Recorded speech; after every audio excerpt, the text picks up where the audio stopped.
Pro kontra muncul dari rencana Kemendagri yang akan melantik Hamid Binti sebagai Bupati Gunung Mas meski kini statusnya adalah tersangka kasus korupsi.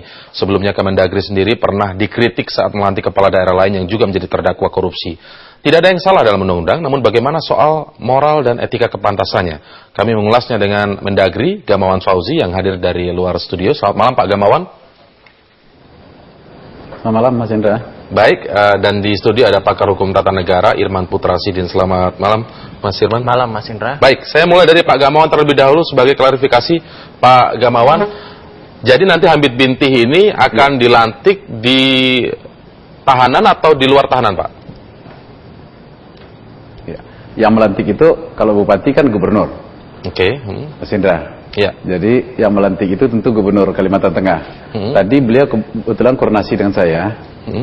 Menurut beliau sudah minta izin kepada KPK untuk melantik ini dan prosesnya sedang berlangsung. Ada kemungkinan di LP seperti yang juga pernah terjadi pada beberapa kepala daerah lainnya. Gitu.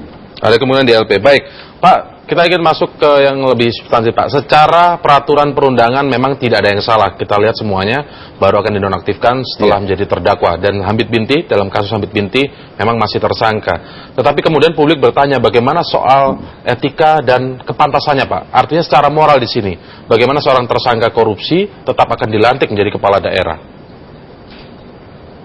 Iya.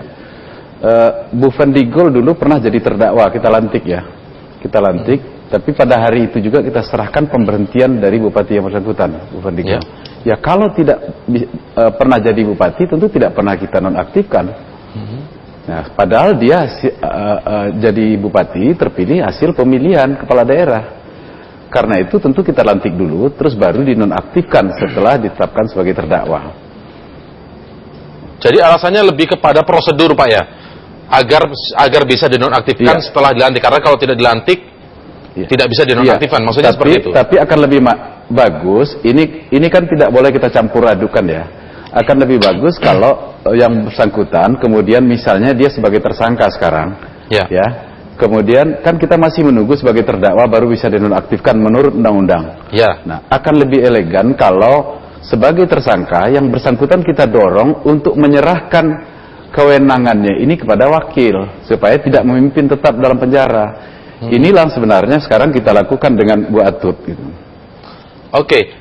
Kasus Hamid masih tersangka. Nah, didorongnya akan seperti apa? Bagaimana kalau kemudian Hamid tidak mau menyerahkan kepada wakilnya atau kepada pelaksana tugas misalnya, Pak? Karena masih punya hak dalam di statusnya sebagai tersangka itu. Artinya dia akan memerintah dari balik penjara. Iya, itulah kelemahan undang-undang yang berapa kali kita bahas sekarang.